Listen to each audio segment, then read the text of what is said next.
I was working on a mix the other day and I thought, wow, I really love some of these plugins and I've never really talked about them on the channel.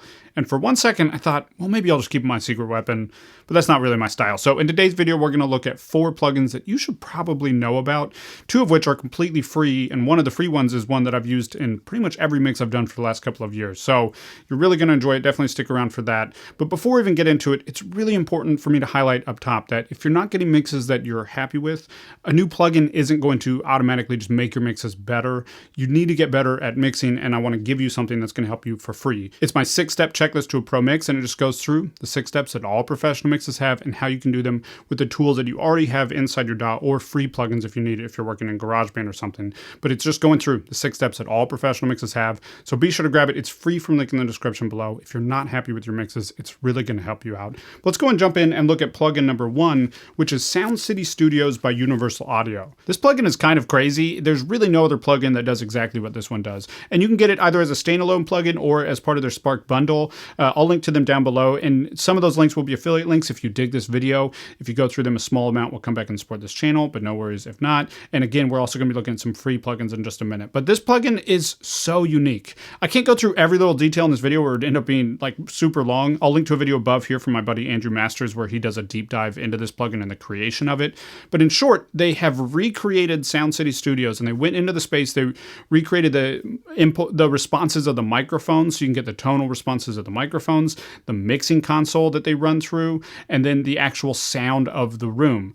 And they did it in such a way that you have a bunch of different options for types of setups, and with every option, you have 3 levels of depth and can move the microphones around and change out the microphones. It's really, really wild. And they've designed it to either work in remic mode, where you're taking what you've recorded and as if you were kind of remiking it in that space. This can sound really good. It can sound a little bit weird, so you really have to trust your ears and trust your judgment, play around with it. But you can also use it in reverb mode where you're basically just dialing in the ambience of this room, which makes it similar to a reverb plugin in a sense. But one, I like this because I can see like literally what it would be like if I had the mics this close versus this far away. With some of them, you can have them facing out towards the wall. So it just does things and works in a way that's very different than just pulling up a reverb plugin and twisting some knobs. It's really intuitive to my brain. And in this specific case that we're going to listen to first here, I'm using it to take some digital strings and make them feel just a little bit more real and feel like they were played in a space together. I've also used it with strings that have been recorded just multi-track, so 1 violin and then 1 viola and then 1 cello, and putting them into a more realistic space as if they were all playing together at the same time, getting the sound of the room, all that stuff.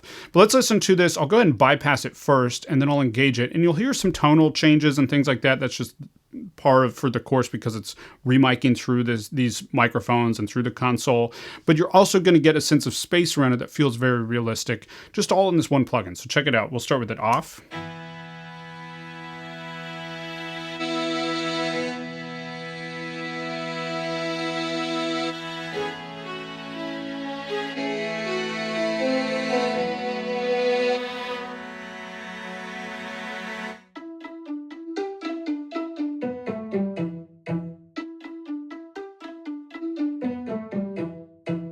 Right? It's kind of wild. So as I said, I can take this microphone, I can move it closer. I could change this out from a ribbon style microphone to being a condenser microphone in a stereo pair versus a single ribbon microphone that's kind of up close. So you can really affect the stereo image. So if I have this as opposed to the ribbon microphone, then we get a wider feel. If I switch to the ribbon, we get a little bit more of that center image filled out.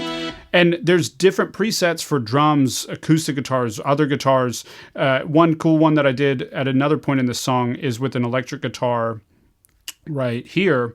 I have it just giving a little bit of space around this electric guitar and spreading it out a little bit wider. So if I turn this off, it's a little bit stereo, or it's a little bit mono. We'll play that again. So a little bit center. And when I kick this on, you get just this sense of depth, sense of realism, right? And again, you can get some amount of this stuff with just regular reverb plugins, but being able to tailor it inside the plugin, move the microphones around, try out different microphones, is really fun, and it kind of takes that real world producing and puts it into the box and allows you to get sounds that you just can't get easily, maybe in your small recording space in your bedroom or whatever. So Sound City Studios by Universal Audio. I love this plugin. I think I have it on 4 or 5 different things throughout the song, and it's bringing a lot more realism and space to those elements in the mix. Okay, next up we have One by IK Multimedia, and I kind of rediscovered this plugin recently from Warren Hewitt on Produce Like a Pro. He did a really good deep dive into this, so I'll link to that above here. This plugin is just a cool little master bus plugin that gives you a little bit more of a finished mastered sound in one plugin. It's very easy to dial in. And in that video I mentioned from Warren Hewitt, he talks about how Tom Lord Algae, this is kind of one of his secret weapons to throw on his mix bus to get a more finalized sounding mix. And so I got it the other day and I've been testing it out, and it's so true. It has this great sound to it. It's a very modern, high fidelity sound that just adds something kind of almost intangible to the mix that is really, really great. So you can see I'm doing basically nothing here. It's in short EQ over here. So we have a high band, mid band, and a low band. And then a little bit of a one knob compressor, a one knob limiter of sorts that I don't have on in this mix right now. You can kind of amplify or scale back your transients, so kind of soften them if you need to. Adds a little bit of analog character, i.e. largely saturation would be my guess, and then bass punch. I'm not 100% sure. My guess is that is basically like low-end compression. And finally, there's a width knob in the middle here that I have at 0.3, so doing a very small amount of extra widening. But listen to this off and on, and it will add a slight amount of volume, but not enough. They don't have a trim knob, output knob, because it's kind of meant to be a all-in-one mastering plugin. It could be a great plugin to just get a quick master, but I have it where the volume's all the way out, so it's almost volume balanced. But listen to it, how it just adds something to the mix that is very, very cool. Check it out. So this is off.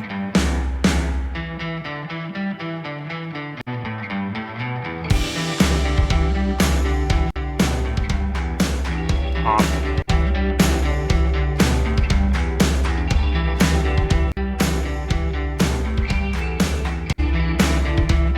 I mean, it just kind of fills out the mix. It gives you this sense of like up close presence, fullness.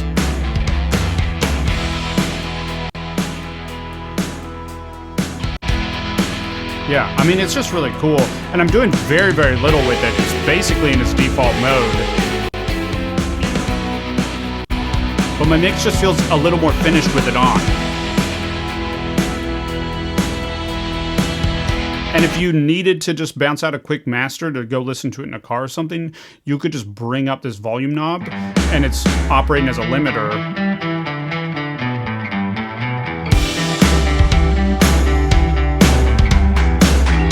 Right? So you have that option as well.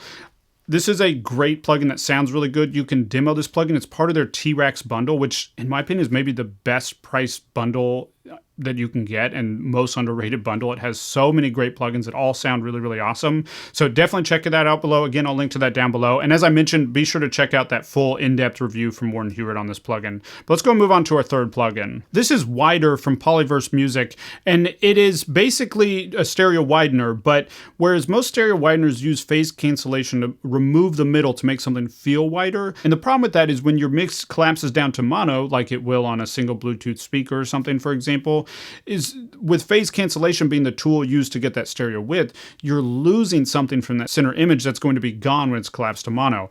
Wider cancels itself out, so the stereo width that it gets in stereo when it collapses down to mono doesn't lose anything. It's a really cool tool, and it can take a guitar that sounds like this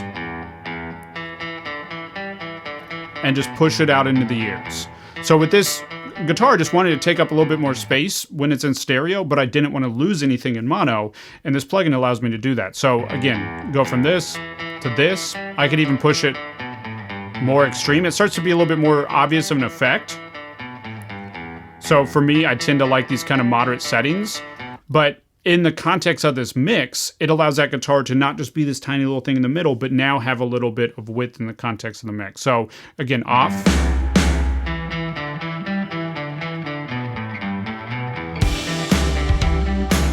Real small in the middle.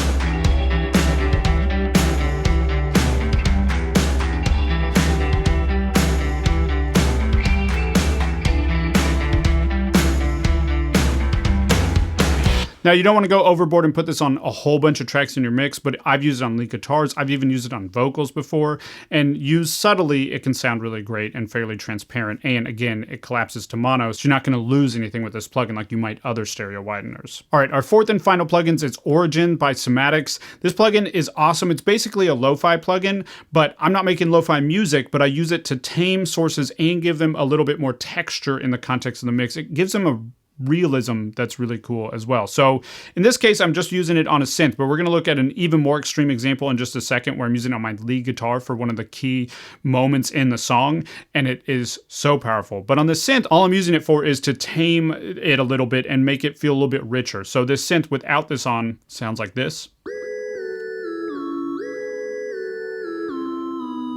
Add it on. So you get a little bit of grit. You also just get a little bit more character. So softens it. It's really bright. Add this on. It's just a little bit rounder. Let's go listen to that lead guitar example and you'll be like, okay, I see what you're talking about here. So at the end of this song, we have this pitched up lead line. We took the main guitar line and just pitched it up an octave. And it has a really cool sound.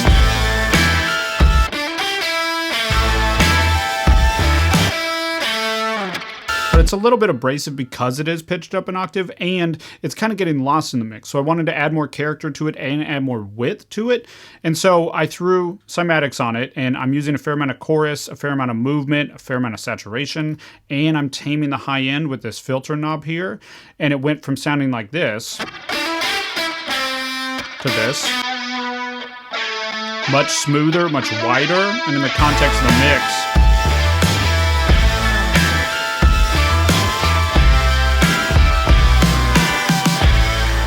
right? It just takes up more space. It's rounder, it's softer, it's wider, and it has this, I don't know, just more pleasing tone to it. I'm also using it to great effect, in my opinion, on this synth here as well, kind of similar to the last one, where I'm shaving off some of the top end. I'm basically making it feel a little bit warmer, a little bit rounder. So without this, it's really grating with this on.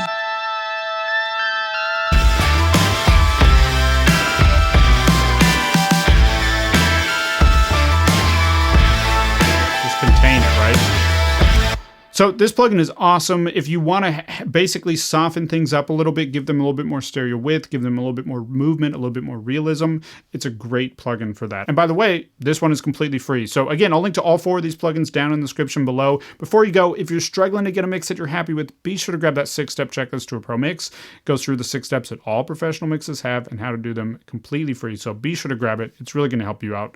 I'd love to hear from you. Do you have any favorite plugins that you're like, man, I love this plugin. I feel like it does something I can't get anywhere else, and I am using it all the time. Let me know in the comments below. I'd love to hear from you. If this video is helpful, be sure to like, comment, and subscribe, and I'll see you next week with another video. One thing at a time.